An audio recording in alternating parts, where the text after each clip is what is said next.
Hello guys, welcome to my channel, Kasunet Vlogger. For today's video, mayroon tayong ipapasilip. Mayroon ding nag-request pero hindi request lang man na gusto niyang malaman ah, kung gaano ba kalaki yung super nozzle natin na yung isa super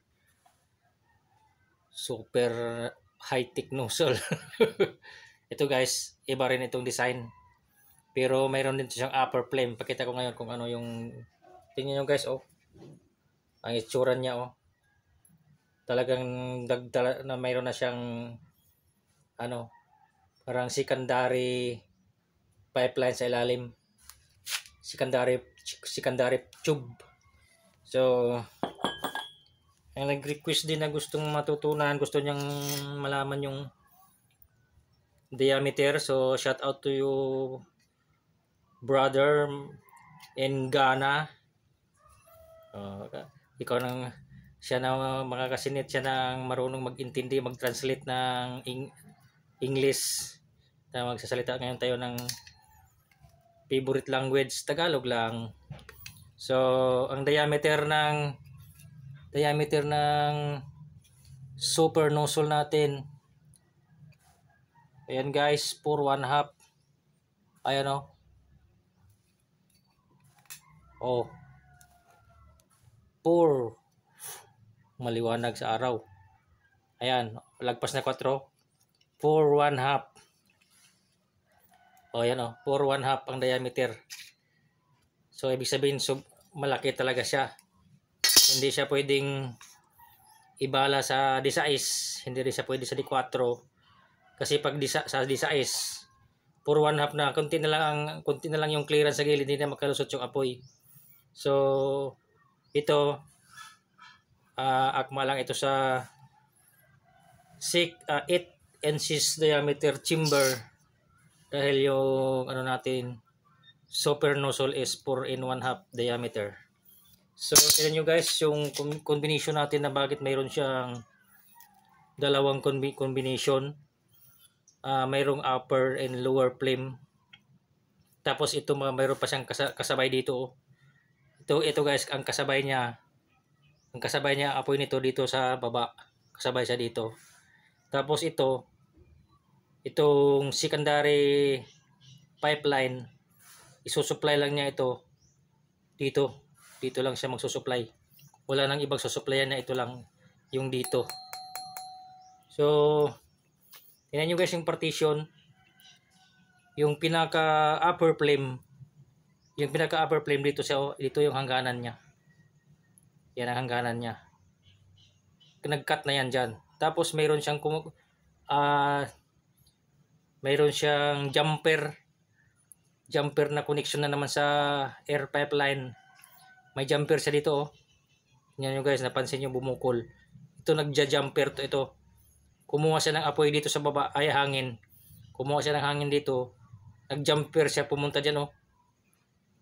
Oh, halata na bumukol. Pumunta siya dyan. Yun yung nagsusupply dito sa tuktok. Grabe ang combination nito guys. Ang hirap gawin, pero pag nagawa suwabe talaga. Kaya tingnan nyo, may arrow. Tingnan nyo guys. Ayun o. Ibig sabihin yung arrow niya, ito at saka ito kasama lang siya. Tumalon siya, nag-jump siya dito. Pagdating dito nag-jump siya kasi mayroon siyang hangganan, oh. May partition dito, oh. So hanggang dyan, yung hangin dito hindi makatawid doon, kaya may partition, kaya mayroon siyang jumper, naka-jump siya dyan, oh. Tignan yung arrow guys. Pagdating dito tumalon siya dyan, kaya bumukol siya. Ayan, oh, bumukol, kaya nagsusupply siya dito. So ito yung upper flame. Tapos maya ko na ipakita guys yung chamber. Ito na naman guys. Ito yung simple lang, pero mayroon siyang lower and upper flame din. Ayan, oh. Kung paano ka mag-umpisa magkasa. Magbuo ng upper flame. Ganyan lang siya, oh. Yung tube niya nakaseparate sa destructor. Ayan, oh. Yung tube na yan, sarado, welded yan. Naka-cover lahat yan, oh. So, ayan, may butas sa taas. So, ang mangyari, ganyan yan. Ayan, oh. Sasaklob natin sa distractor. Isalisa natin dito. Ayan, dugtong yan. Tingnan nyo guys.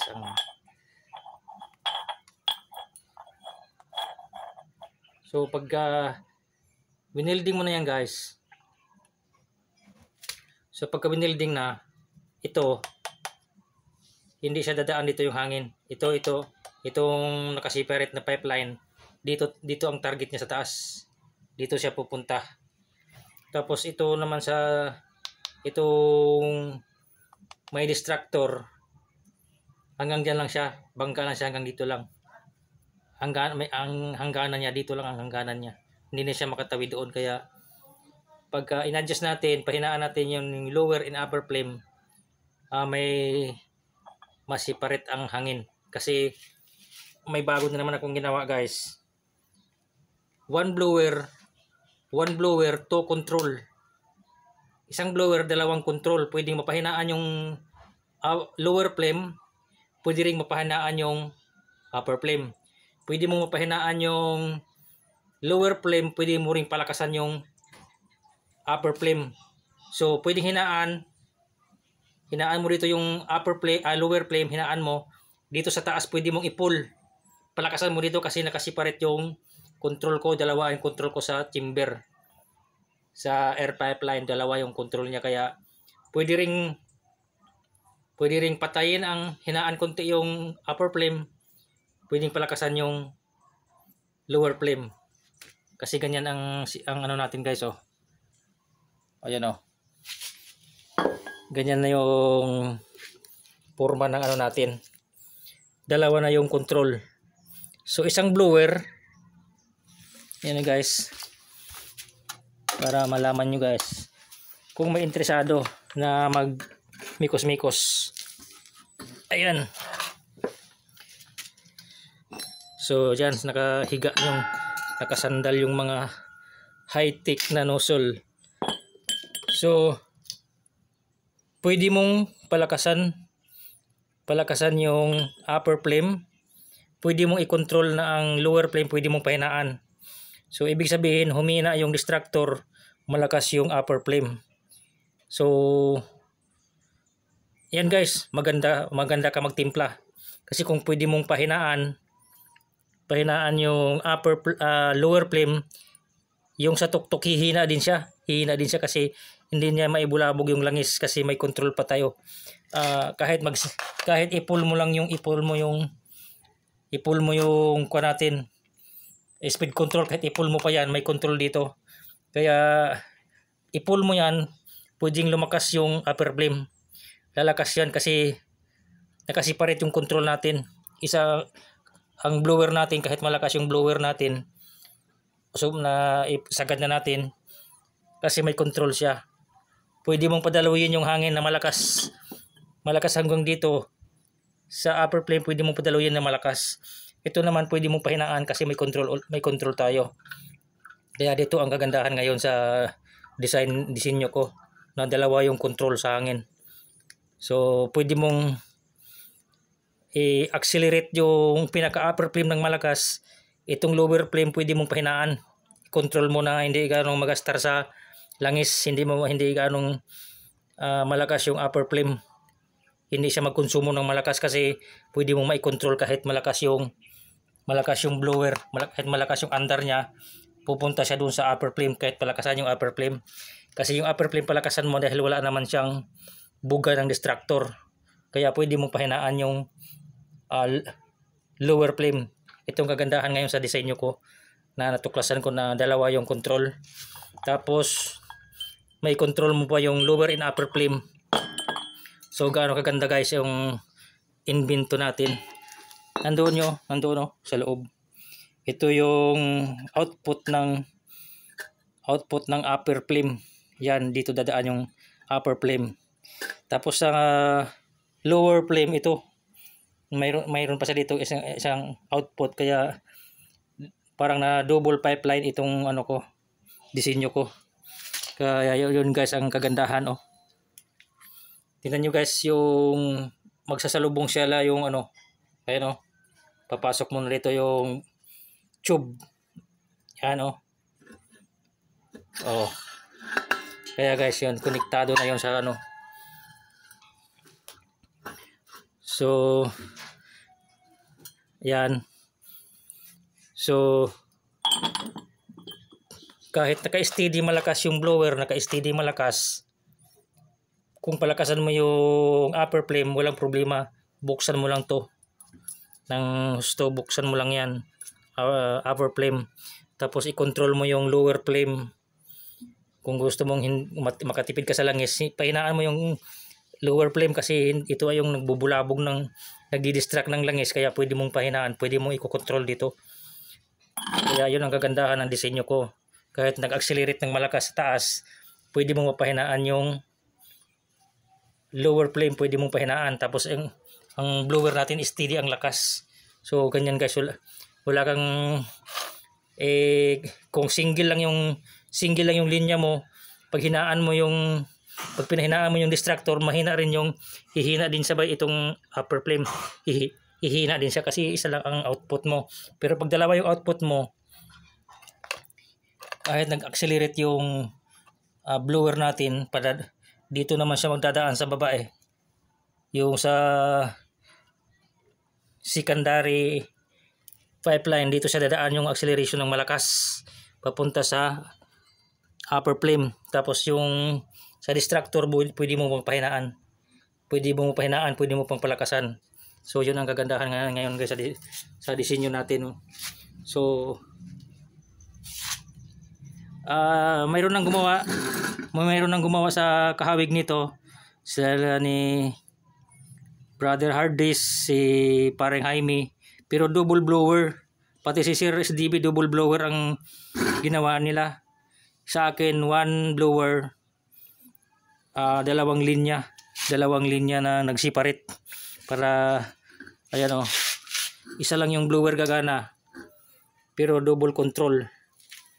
So ganyan guys, hindi ko naman sabihin first time in YouTube, so first time in upload lang na ganito, first time lang nang upload na ganitong design. So diba guys, gaano kaganda.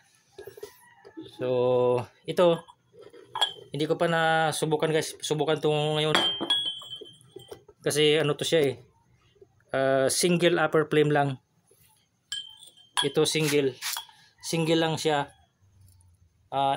Single lang dito sa taas na upper flame, single lang siya. Pag pinatay natin sa control niya, mawawala yung upper flame, ang gumagana na lang yung lower. So may kaibahan na naman guys sa distractor natin. Yung distractor natin wala dito oh. Wala dito sa coupling, dito sa gilid oh.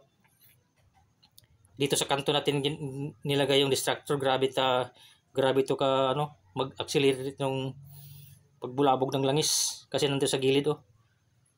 Ayan, walo yan guys oh. Tingnan nyo guys, ayan oh, nandito sa gilid oh. Oh, malata nyo. Ayan, paikot yan. So walo yan, walo na distractor na 2 mm at 2.5 mm. Tapos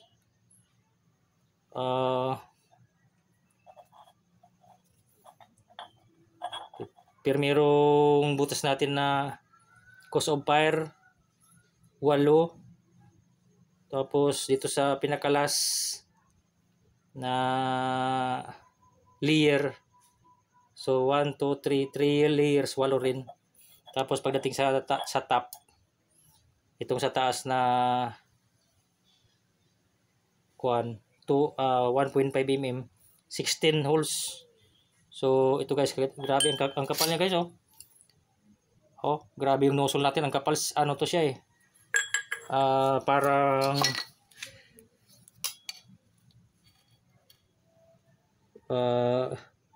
guys, 8 mm. Oh, grabe yung nahirapan ako ito. Bali yung ano ko dito, talim. Biruin mo naman yung nozzle natin, 8 mm.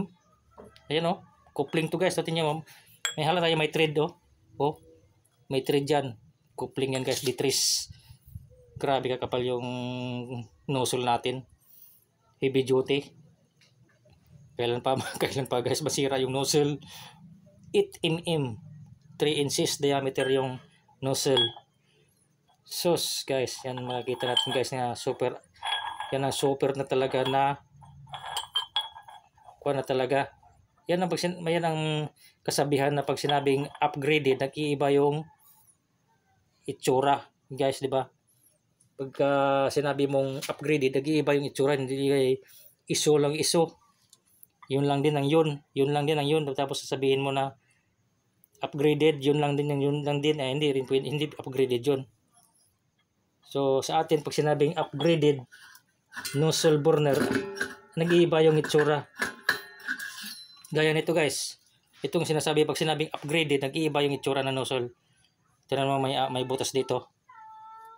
Oh, ibig sabihin ito yung pag nagsabi tayo ng upgraded, nag-iiba yung disenyo, nag-iiba yung mukha. Hindi gaya nito. Yan guys. Yung old model na nozzle natin, ito yon mga ito. Pero pag sinabi natin upgraded, nag-iiba yung tsura. Kaya nito, nag-iiba rin yung tsura. Oh, upgraded kasi mayroon siyang upper flame. Upper flame nag-separate kaya upgraded. Yun ang kasabihan guys. So hanggang dito na lang po.